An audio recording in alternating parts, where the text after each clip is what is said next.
तर मित्रांनो, करमाळा येथे या तालुक्यात 24 जानेवारी 1937 या दिवशी विश्वरत्न डॉ. बाबासाहेब आंबेडकर कशासाठी आले हे सविस्तरपणे जाणून घेऊ. आणि चॅनल सबस्क्राईब केलं नसेल तर करून द्या. करमाळ्यात कडाडले. करमाळा येथे 24 जानेवारी 1937 या दिवशी विश्वरत्न डॉ. बाबासाहेब आंबेडकर हे आले होते. करमाळ्यात भव्य जाहीर सभेत त्यांनी प्रचंड स्फूर्तिदायक भाषण केले होते. हा इतिहास करमाळा तालुक्यातील प्रत्येकाला माहीत असला पाहिजे. इथेच बाबासाहेबांनी आपल्या भाषणात आपली राजकीय व्यवस्था निर्माण करा हे सांगितले. बाबासाहेबांचं सोलापूर जिल्ह्यावर पहिल्यापासूनच विशेष प्रेम राहिलेलं होत. सोलापूर जिल्ह्यातील अनेक कार्यकर्ते बाबासाहेबांच्या चळवळीत सक्रियपणे सहभागी होते. सोलापूर जिल्ह्यात बाबासाहेबांच्या काळापासून आजपर्यंत आंबेडकरी विचाराची चळवळ जोशात आणि प्रचंड ताकदीने सुरू आहे. 1937 साली डॉक्टर बाबासाहेब आंबेडकरांनी संपूर्ण महाराष्ट्र पिंजून काढून आपला स्वतंत्र मजूर पक्ष खेडोपाडी रुजवण्याचा प्रयत्न केला व त्यास त्यांना उत्स्फूर्त प्रतिसादही मिळत होता. सोलापूर जिल्ह्यात बाबासाहेबाच्या अनेक ठिकाणी सभा होत होत्या. त्या सभांना लोक प्रचंड संख्येने गर्दी करत होते. डॉक्टर बाबासाहेब आंबेडकरांना पाहण्यासाठी, त्यांना ऐकण्यासाठी लोक उत्स्फूर्तपणे सभांना हजेरी लावत होते. सोलापूर जिल्ह्यातील सोलापूर शहर, बार्शी, कुर्डवाडी, टेंभुर्णी, वळसंग आदी ठिकाणी बाबासाहेबांनी सभा घेतल्याच्या नोंदी आहेत. सोलापूर जिल्ह्यात करमाळा हा एक भौगोलिक व ऐतिहासिकदृष्ट्या महत्त्वाचा तालुका आहे. पुणे सोलापूर रेल्वेमार्ग करमाळा तालुक्यातूनच जात असल्याने व उजनी धरणाच्या निर्मितीनंतरच्या कृषी प्रगतीने करमाळा तालुक्याचा विकास झपाट्याने झाला आहे. त्याचप्रमाणे रेल्वेमार्ग तालुक्यातून जात असल्याने पूर्वीपासून रेल्वे मार्गावरून जाणाऱ्या सर्व महत्त्वाच्या सामाजिक, राजकीय नेत्यांना करमाळा तालुका ज्ञात होता. तालुक्यातील जेऊर हे गाच रेल्वे स्थानक असून त्याच्या उत्तरेला 19 किलोमीटर अंतरावर तालुक्याचे ठिकाण असणारे करमाळा शहर आहे. करमाळा तालुक्याचा इतिहास पाहता करमाळा तालुका हा सोलापूर व अहमदनगर जिल्ह्यांच्या सीमेवर असणारा व अहमदनगरला जोडणारा तालुका आहे. इतिहासात अहमदनगरवर निजामशाहीच्या बहमनी राजांचा अंमल होता, तर करमाळा ही राजे रावरंभा निंबाळकर यांची जहागिरी होती. राजे रावरंभा निंबाळकर यांनी खऱ्या अर्थाने करमाळा उभा केला, त्याचा विकास केला व करमाळ्याला ऐतिहासिक महत्त्व प्राप्त करून दिले. राजे रावरंभा निंबाळकर यांच्या काळात करमाळ्यात कमलादेवीचे मंदिर आणि करमाळ्याचा मजबूत देखणा भुईकोट किल्ला बांधला गेला. अशी ऐतिहासिक पार्श्वभूमी असणाऱ्या करमाळा तालुक्यात अनेक मातब्बर राजकीय मंडळी आहेत. त्यामुळे करमाळा तालुका हा पूर्वीपासून वलयांकित राहिला आहे. या करमाळा तालुक्यावर डॉक्टर बाबासाहेब आंबेडकर यांचेही लक्ष होते. येथील समाज बाबासाहेबाच्या कार्याने भारावून गेलेला होता. पुणे, मुंबई, दिल्ली, अमेरिका, कोलंबिया विद्यापीठ, लंडन अशी सर्वत्र जगभर ख्याती असणाऱ्या बाबासाहेबांबद्दल करमाळाकरांनाही प्रचंड आकर्षण होते. आणि लवकरच करमाळाकरांसाठी एक ऐतिहासिक दिवस उगवणार होता. करमाळाकरांना वार्ता कळली की जगभर ज्याच्या ज्ञानाचा डंका वाजतोय ते देशाचे नेते, आपले उद्धारकर्ते, महामानव डॉक्टर बाबासाहेब आंबेडकर हे 24 जानेवारी 1937 रोजी करमाळ्याला येत आहेत. करमाळा तालुका आणि तालुक्यातील प्रत्येक गावात ही आनंदाची बातमी वाऱ्यासारखी पसरली. सर्व समाजामध्ये उत्साहाची लाट निर्माण झाली. देशाचे नेते डॉक्टर बाबासाहेब आंबेडकर आपले तारणहार हे करमाळ्यात येत आहेत. संपूर्ण तालुका त्यांच्या दर्शनासाठी आणि त्यांचे शब्द आपल्या कानांनी ऐकण्यासाठी, याची दही याची डोळा आपल्या उद्धारकर्त्याला पाहण्यासाठी आतुर झाला होता. प्रत्येक गावागावात, वाड्यावस्तीवर, चौकाचौकात चर्चा सुरू झाल्या की आपल्या करमाळ्यात देशाचे नेते डॉक्टर बाबासाहेब आंबेडकर येणार आहेत. सर्वजण आतुरतेने त्या दिवसाची आणि डॉक्टर बाबासाहेब आंबेडकरांच्या दर्शनाची वाट पाहू लागले. स्वतंत्र मजूर पक्षाच्या उमेदवारांच्या प्रचारार्थ डॉक्टर बाबासाहेब आंबेडकर राज्यभर सभा घेत होते. त्यातीलच ही सोलापूर जिल्ह्यातील शेवटची सभा होती. ही सभा करून बाबासाहेब नगर जिल्ह्यात जाणार होते. संपूर्ण देशभर ज्यांचे नाव गाजतय असे महान नेते, अस्पृश्यांचे तारणहार डॉक्टर बाबासाहेब आंबेडकर करमाळ्यात येत आहेत म्हटल्यावर करमाळा चांगलाच सजला होता. करमाळ्यात जागोजागी पताका, स्वागताच्या कमानी लावण्यात आलेल्या होत्या. बाबासाहेब ज्या दिशेने येणार होते त्या वाटेवर ठिकठिकाणी आया बहिणींनी सदा सारवण करून रांगोळी काढल्या होत्या. जागोजागी त्यांच्या वाटेवर लोक त्यांच्या स्वागताला थांबलेले होते. करमाळ्यात सभेसाठी भव्य मंडप उभा करण्यात आलेला होता. त्या मंडपाला हार, तोरणं, केळीच्या पानांची खोड लावून सजवण्यात आलेलं होतं. करमाळा तालुक्यातील संपूर्ण अस्पृश्य समाज गावगाड्यातून बाबासाहेबांच्या स्वागतासाठी करमाळ्यात आला होता. सर्वांमध्ये एक नवचैतन्याचे वारे वाहत होतं. आज बाबासाहेबांना प्रत्यक्ष पाहता येणार, त्यांचे शब्द प्रत्यक्ष आपल्या कानावर पडणार, हा आनंद प्रत्येकाच्या चेहऱ्यावर दिसत होता. प्रत्येक माणसामध्ये नवचैतन्य निर्माण झालं होतं आणि उत्साह सगळीकडे ओसंडून वाहत होता. गर्दीने करमाळ्यात येणारे लोक व करमाळा शहरात जागोजागी गर्दी करून उभे असणारे लोक मोठमोठ्याने घोषणा देत होते. बाबासाहेब कोण हाय, दलितांचा राजा हाय, बाबासाहेब आंबेडकरांचा विजय असो, अशा उत्स्फूर्त घोषणांनी करमाळा शहर दणाणून गेले होते. सभेचा मंडप जिथे उभारला होता त्या ठिकाणी तर प्रचंड गर्दी जमली होती. बाबासाहेब कधी येतात आणि कधी बाबासाहेबांचं दर्शन घेतोय अशी उत्सुकता सगळ्यांना लागली होती. सर्वजण आतुरतेने बाबासाहेबांची वाट पाहत होते. बाबासाहेबांच्या स्वागतासाठी हलग्या, ढोल ताशे कडाडत होते. सनई चौघडे वाजत होते. तरुण कार्यकर्ते उभे राहून घोषणा देत बाबासाहेबांच्या येण्याची वाट पाहत होते. व्यवस्था पाहणारे सर्वांना मंडपात बसून घेण्याची विनंती करत होते. मंडप पूर्ण खचाखच भरला होता. त्या काळामध्ये एखादी चारचाकी गाडी गावातून आली गेली तर लोक ती गाडी बघायला उभे राहायचे. चारचाकी गाडी म्हणजे कोणीतरी मोठा माणूस असे समजायचे. तर आता आपल्या बाबासाहेबांची ती मोठी चारचाकी मोटारगाडी कधी येते याची वाट सगळेजण पाहत होते. आणि अचानक रस्त्यावरून लांब धुळीचे लोट हवेत वर उठू लागले. लोकांच्या लक्षात आलं की बाबासाहेबांची गाडी येत आहे. ढोल ताशांचा आवाज अधिक कडाडू लागला. बाबासाहेब कोण हाय, दलितांचा राजा हाय, बाबासाहेबांचा विजय असो, या घोषणांनी आसमंत पुन्हा एकदा दुमदुमून गेला. धुळीचे लोट उडवत बाबासाहेबांची गाडी सभा मंडपाजवळ आली. गाडी थांबली. गाडीचं दार उघडलं गेलं. लोक उभे राहून एकमेकांना ढकलत गाडीकडे जाण्याचा प्रयत्न करत होते. तरुण पोरांनी हातांची साखळी केली. लोकांना मागे सारलं. गाडीच्या भोवती तरुणांचं कडं उभं राहिलं. बाबासाहेबांनी गाडीचं दार उघडलं. सुटाबुटातल्या बाबासाहेबांनी गाडीतून आपलं पाऊल बाहेर काढलं आणि करमाळ्याच्या धरतीला महामानव डॉक्टर बाबासाहेब आंबेडकर यांचा पदस्पर्श झाला. बाबासाहेब खाली उतरले. आयोजक स्वागताला धावले. गर्दी वाढली. अनेक जण बाबासाहेबांच्या पायाला स्पर्श करू लागले. बाबासाहेब वाट काढत एक पाऊल टाकत पुढे जायला लागले. बाबासाहेबांच्या मागे गर्दी करून उभे असलेले बांधव मायमवल्या. बाबासाहेबांच्या उमटलेल्या पावलांची माती कपाळी लावू लागल्या. लोकांना बाजूला सारत गर्दीतून बाबासाहेब सर्वांना प्रेमाने हात करत होते. सर्वांकडे पाहत होते. दोन्ही हात जोडत गर्दी करून त्यांच्याकडे येणाऱ्या सर्व बांधवांना मागे व्हा असं सांगत होते.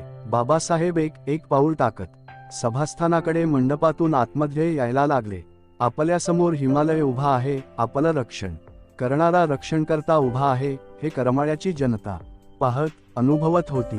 उंचपुर धिप्पाड व्यक्तिमत्व, गव्हाळ वर्ण, लांब सरळ नाक, मोठे कपाळ, बाणेदार नजर, चालण्यात जरब, पावलांमध्ये प्रचंड आत्मविश्वास, नजरेत दरारा, शब्दांमध्ये धाक असणारे बाबासाहेब पाहून अनेक आयाबाया लांबूनच बाबासाहेबांना हात जोडत होत्या. त्यांच्या डोळ्यांतून घळाघळा अश्रू वाहत होते. बाबासाहेबांना याची देही, याची डोळा पाहिल्याचं समाधान त्यांच्या डोळ्यांतून वाहत होतं. बाबासाहेब जसे सभामंडपामध्ये आले तसे काही महिला भगिनी हातात पंचारतीचा ताट घेऊन बाबासाहेबांना ओवाळण्यासाठी पुढे आल्या. ओवाळण्यासाठी त्यांची धडपड सुरू झाली. एकमेकींना मागे सारत त्या बाबासाहेबांना ओवाळू लागल्या. औक्षण करून त्या बाबासाहेबांच्या पायाला स्पर्श करू पाहत होत्या. मागे सरकत बाबासाहेबांनी त्यांना दर्शन घेऊ नका असा इशारा केला. बाबासाहेबांना ओवाळताना ताटातील दिव्याच्या प्रकाशाने बाबासाहेबांचा तो तेजःपुंज चेहरा अधिकच उजळून निघाला होता. बाबासाहेबांच्या मस्तकावर तांदूळ टाकत भगिनी मागे सरत होत्या, हात जोडत होत्या. त्या आयाबायांना आज आपण धन्य झालो. आपण आपल्या हातांनी बाबासाहेबांना स्पर्श केला. बाबासाहेबांना आपण ओवाळलं याबद्दल त्यांना वाटणारा आनंद गगनात मावत नव्हता. मोठ्या आनंदाने त्या भारावून गेल्या होत्या. त्यांच्या गरड्यातून पुढे होत बाबासाहेब मुख्य सभामंचाकडे गेले. बाबासाहेबांच्या नावाचा जयघोष सर्व लोक करत होते. करमाळ्याच्या इतिहासामध्ये अजरामर होणारा हा ऐतिहासिक सोहळा करमाळा शहरात घडत होता. संपूर्ण करमाळा शहर व तालुक्यातील बांधव तो सोहळा आपल्या नयनात आणि मनात साठवत होते. जगद्विख्यात ज्ञानवंत आपले उद्धारक डॉक्टर बाबासाहेब आंबेडकर आज प्रत्यक्ष इथं आपल्यामध्ये आहेत. आपण त्यांना प्रत्यक्ष पाहत आहोत, ऐकत आहोत, त्यांना स्पर्श करू शकलो याने सगळेच भारावून गेलेले होते. बाबासाहेबांनी आपला हात उंचावून घोषणा देणाऱ्या लोकांना थांबा असा इशारा केला, तरीही लोक बाबासाहेबांच्या नावाचा जयघोष करतच होते. त्या जयघोषातच पुढारी करमाळ्यातील बाबासाहेबांचे खंदे समर्थक खंडराव कांबळे यांनी बाबासाहेबांचं पुष्पहार घालून स्वागत सत्कार केला. या कार्यक्रमाला करमाळ्यासह अहमदनगर, पुणे, उस्मानाबाद जिल्ह्यांतूनही लोक उपस्थित झालेले होते. बाबासाहेबांच्या सत्कारानंतर ज्यांच्या प्रचारार्थ ही सभा होत होती ते सोलापूरचे उमेदवार जीवाप्पा येदाळे व अहमदनगरचे उमेदवार पी. जे. रोहम यांचाही सत्कार करण्यात आला. या सभेचे स्वागताध्यक्ष प्रामाणिक करमाळा येथील बाबासाहेब आंबेडकरांचे कार्यकर्ते व प्रत्येक लढ्यात सहभाग घेऊन बाबासाहेबांना बळ देणारे जनार्दन कांबळे हे होते. पाहुण्यांच्या सत्कारानंतर जनार्दन कांबळे हे स्वागत भाषणासाठी उभे राहिले आणि जनार्दन कांबळे बाबासाहेबांच्या उपस्थितीत बोलू लागल. आज खरंतर हा दिवस करमाळा तालुक्याच्या इतिहासातील भाग्याचा दिवस म्हणावा लागेल. आज प्रत्यक्ष बाबासाहेब या मातीमध्ये आलेले आहेत. आम्ही सगळेजण धन्य धन्य झालो आहोत की बाबासाहेब आज करमाळ्यात आले. त्याचा पदस्पर्श आज आमच्या या मातीला झाला आणि त्यांच्या उपस्थितीत आज आम्ही सगळेजण येथे आहोत. आज या देशात गुलामीच्या बेड्या तोडून माणसांना मुक्तीचं दार उघडणारे नेते म्हणजे डॉक्टर बाबासाहेब आंबेडकर हे आहेत.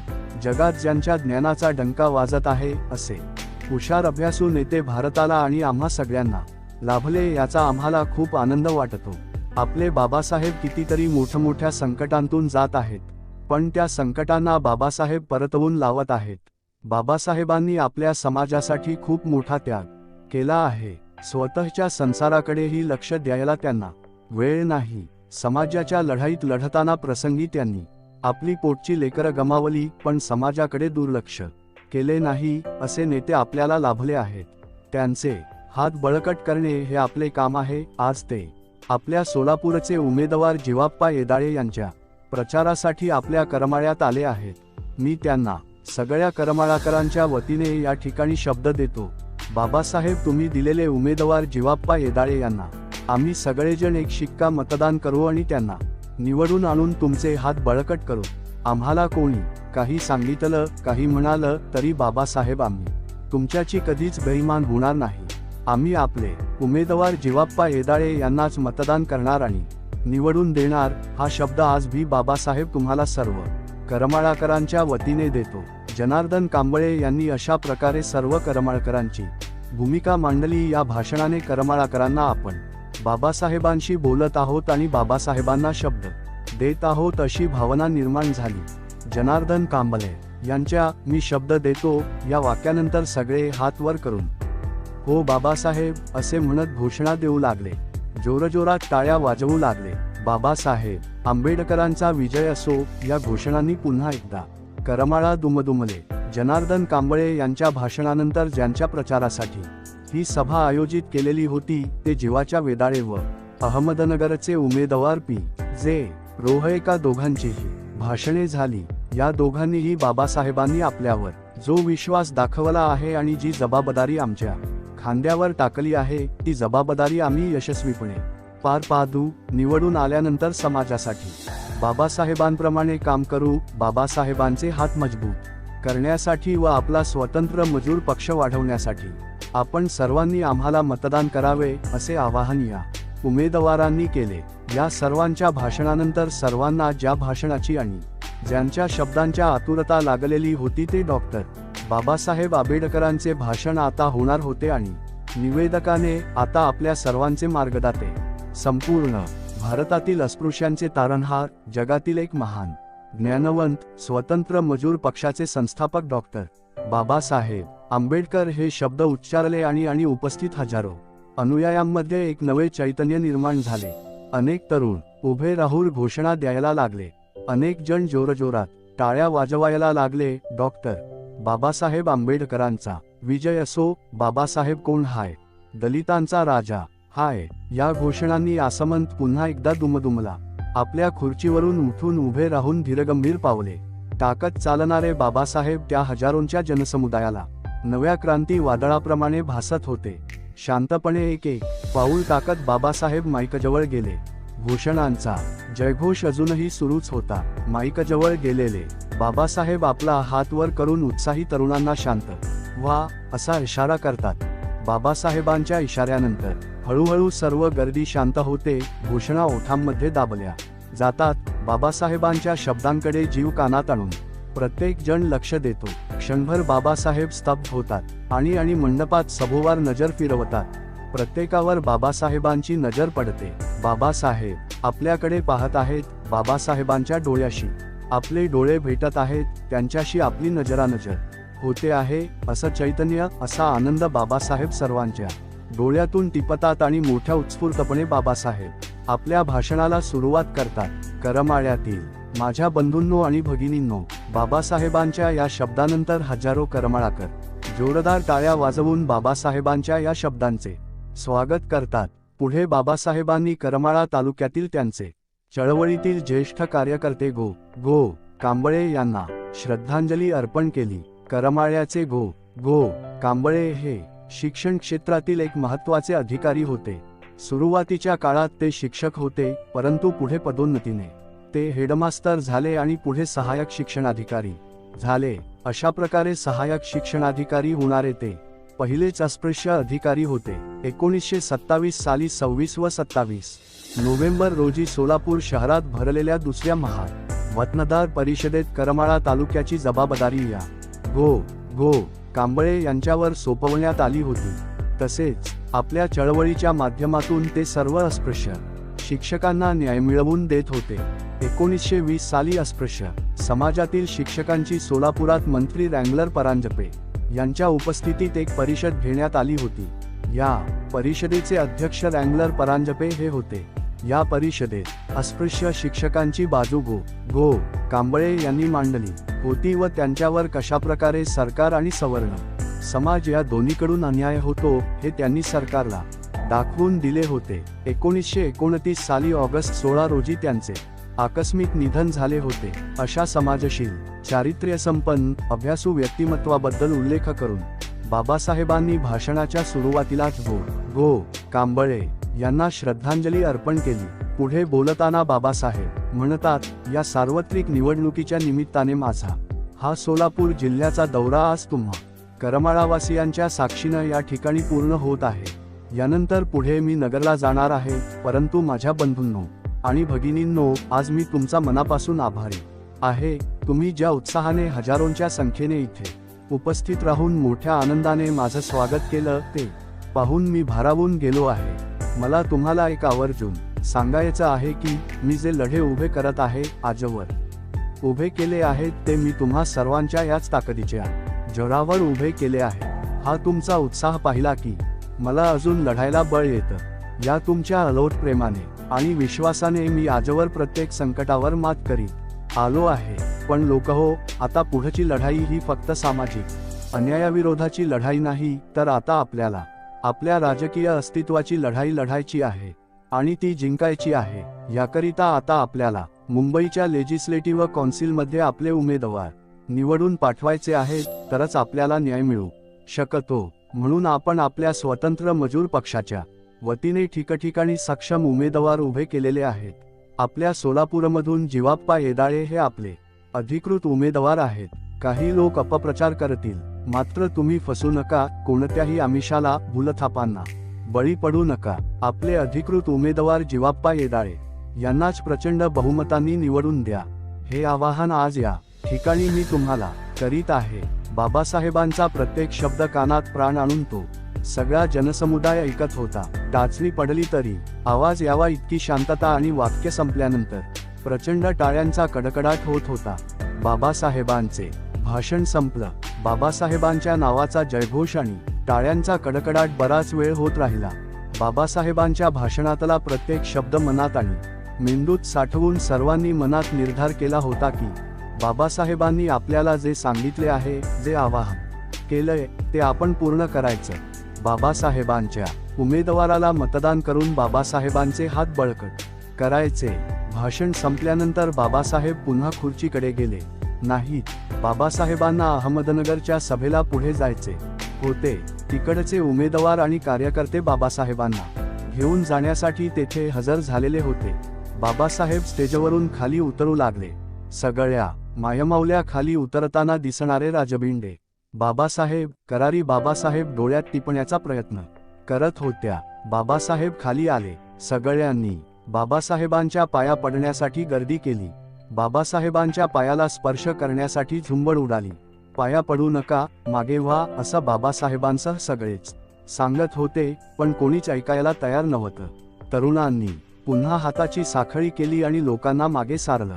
बाबासाहेब दमदार पावले टाकत आयाबायांकडे, बांधवांकडे प्रेमाने नजर फिरवत मोटारीपर्यंत पोहोचले। गाडीचा दरवाजा उघडला गेला आणि बाबासाहेब गाडीत बसले। सर्व लोक मोठमोठ्याने घोषणा देत बाबासाहेबांचा जय जयकार करत होते। हजारो आया बहिणींच्या डोळ्यातून अश्रू वाहत होते। आज याची देही याची डोळा, आपण आपला देव पाहिला, बाबासाहेब पाहिले, त्यांचे शब्द प्रत्यक्ष ऐकले, आता आपण धन्य झालो, ही सर्वांची भावना झाली होती। कारण शेकडो वर्षांनी, कित्येक पिढ्यांनंतर या समाजाला असा जगविख्यात नेता मिळाला होता। आता प्रत्येकाच्या मनात बाबासाहेबांचे ते शब्द घोंघावत होते, मनात नवी वादळं निर्माण करत होते।